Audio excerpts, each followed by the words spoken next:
이번 시간에는 파고율과 파형률에 대해서 얘기해 보겠습니다. 여러 가지 교류 파형이 있는데 이 교류 파형들의 특성을 나타내는 것으로 이 파형률과 파고율을 사용한다고 합니다. 자, 그러면 파고율과 파형률을 하기 전에 지난 시간에 이 정연파에서 최대값, 시력값, 평균값을 구했었는데 그걸 다시 한번 살펴보겠습니다. 지금 정연파의 이 반주기만 그려보았는데요. 이 제일 높은 값을 이제 최대값이라고 해서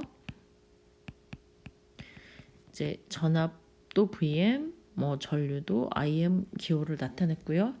그리고 실제로 사용되는 값인 이 시료값은 이제 Vm의 루트 2로 나눈 값, 루트 2분의 Vm 값 또는 그리고 전류도 루트 2로 나눈 값에서 이거 시료값을 구했었는데요. 이거는 약 0.707 IM 또는 0.707 VM에서 이 최대값의 70.7% 정도를 나타냈습니다. 그리고 이 세 값 중에서 제일 낮은 이 평균값은 이제 VM의 파이분의 1을 곱한 값, 또 IM의 파이분의 1을 곱한 값 계산을 해보면 0.637 정도 돼서 63.7% 정도 되는 크기의 평균값을 나타냈습니다. 즉 이 최대값과 시료값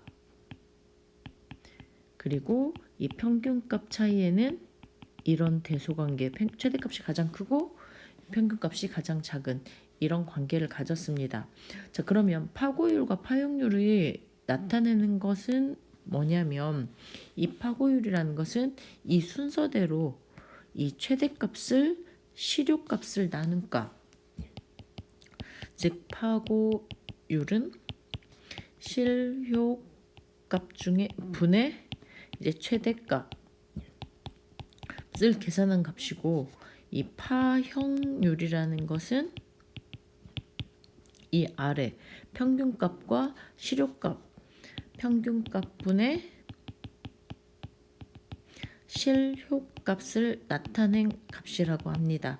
그러면 이제 파고율은 이 윗부분이 얼마나 이제 날카로운지 정도를 나타내는 것이 파고율이고, 이 파형률은 이쪽이 얼마나 평활한지를 나타내는 것이 파형률이라고 합니다.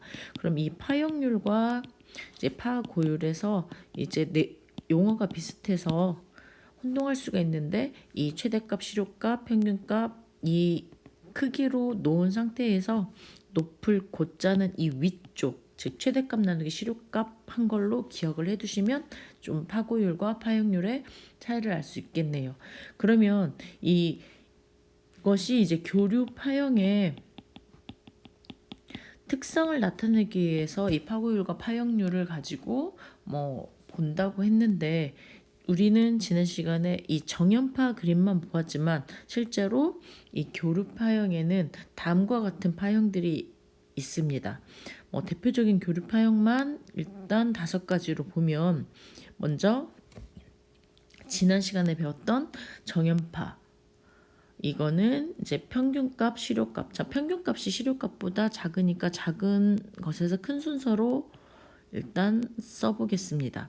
기억도 그 순서대로 하시면 됩니다. 그러면 정연파는 Vm의 파이분의 1을 곱했고, 시료값은 루트 2분의 1을 곱했었는데, 이 정연파의 이 윗부분만 나타내게 되는 것을 반파 정연파 또는 반파 정유파라고 합니다. 그래서 이 반파 정유파는 윗부분만 나타내는데, 그래서 이제 평균값은 이 정연파의 반절인, 즉 나누기 2가 되니까 파이분의 1 Vm이 됩니다. 이 시료값은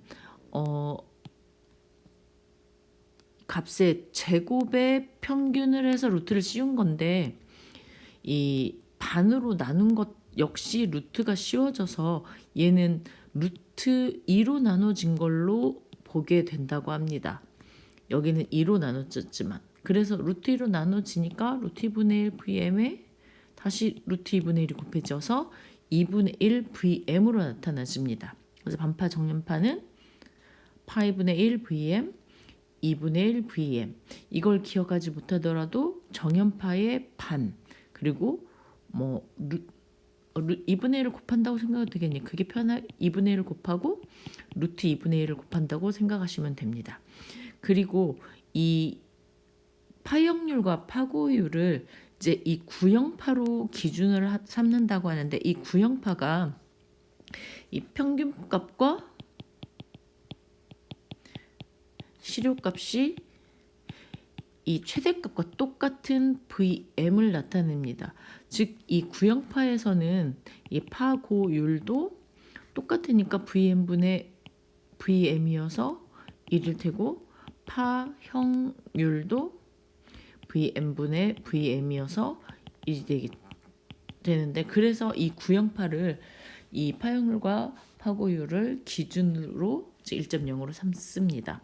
자, 그러면 이제 구형파는 이 왼쪽 그림처럼 값이 일정한 값이라는 걸 알 수 있겠고요. 그러면 구형파의 반인 이 윗부분만 나타내지는 이 반구형파 역시 이제 정연파의 반이 반파 정연파가 됐듯이 이 부분의 반으로 생각하시면 됩니다. 그럼 평균값도 2분의 1 곱하기 2분의 1, 실효값도 저쪽 반파 정연파와 마찬가지 루트를 씌우기 때문에 곱하기 루트 2분의 1로 해서 루트 2분의 VM으로 생각하면 됩니다. 그리고 이 삼각파는 다음과 같은 그림이 되는데, 이제 문제에서 보니까 삼각파를 톱니파라고도 하는 것 같습니다. 같은 용어로 봅니다. 이거는 반구형파와 똑같은 2분의 1 VM이 평균값이 되겠고, 실효값은 루트 3분의 1 VM이 됩니다. 그래서 이제 대표적인 이 교류 파형들을 기억해 두시고 각각 평균값과 실효값을 기억해 두시면 되겠습니다. 특히 반파 정연파와 반구형파는 이 정연파의 반, 구형파의 반, 또 실효값은 반 한 거를 루트 씌워서 루트 2분의 1을 곱한다고 기억을 해두시면 5개지만 쉽게 기억할 수 있을 것 같습니다. 자, 그러면 이 내용을 가지고 문제를 한번 보겠습니다. 그림과 같은 전압파형의 평균값은 물어봤는데, 이제 다음 그림은 삼각파가 되겠네요. 삼각파의 평균값은 최대 평균값이 2분의 1 VM, 이게 반구형파와 삼각파가 평균값이 똑같이 반입니다. 같이 문제 나올 때마다 기억을 하시면 되겠습니다. 반구형파도 반절, 삼각파도 반절. 이 평균값이 반구형파와 삼각파가 같습니다. 그리고 실효값은 반구형파는 루트 2분의 1, 그다음에 실효값은 삼각판 루트 3분의 1 VM입니다. 여기서는 이제 평균값 물어봤으니까 2분의 1 VM으로 사용해서 이 최대값 50을 반으로 나눈 25가 되겠습니다. 자, 그 다음에 다음과 같은 파형의 파고율을 물어봤습니다. 이 그림은 지금 위쪽으로만 있는 건데 아래쪽이 없고 중간이 없으므로 이거는 반구형파가 됩니다. 구형파가 두 값이 전부 다 VM이었습니다. 평균값, 실효값. 그럼 반구형파는 구형파의 반인 2분의 1 VM이 평균값, 루트 2로 난 루트 1분의 VM이 실효값이었습니다. 파고율은 이 그림으로 기억을 하면 이 위쪽이 파고율, 아래쪽이 파형률입니다. 즉 파고율은 위쪽인 VM 최대값을 V인 실효값으로 나눈 값입니다. 그러면 이 반구형파의 최대값은 여기는 전류니까 IM, 그리고 실효값은 루트 2분의 1 V, 여기는 지금 전류니까 IM으로 쓰겠습니다. IM. 즉 이거를 계산하게 되면 이건 이것도 번분수식으로 계산해도 되고 루트 2를 위쪽 아래쪽 곱해서 루트 2 여기 약분돼서 루트 1을 해도 됩니다. 즉 이거의 파고율은 루트 2인 1.414가 되겠네요. 다음 파형이 톱니파일 경우 파형률 물어봤는데 이 톱니파는 좀 전에 삼각파와 같다고 했습니다. 그럼 삼각파의 이제 최대값을 VM이라고 놓으면 평균값은 반 구형파와 똑같은 2분의 1 VM. 실효값은 루트 3분의 1 VM. 루트 3으로 나눈 거는 이 삼각파 뿐이므로 특히 기억해 두면 되겠습니다.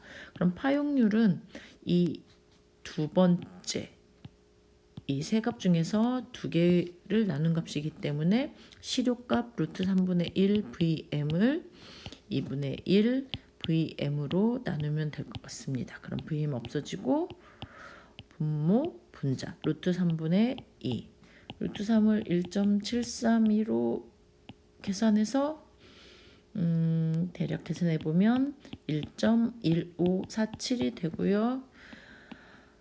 반올림해서 1.155로 대답하겠습니다.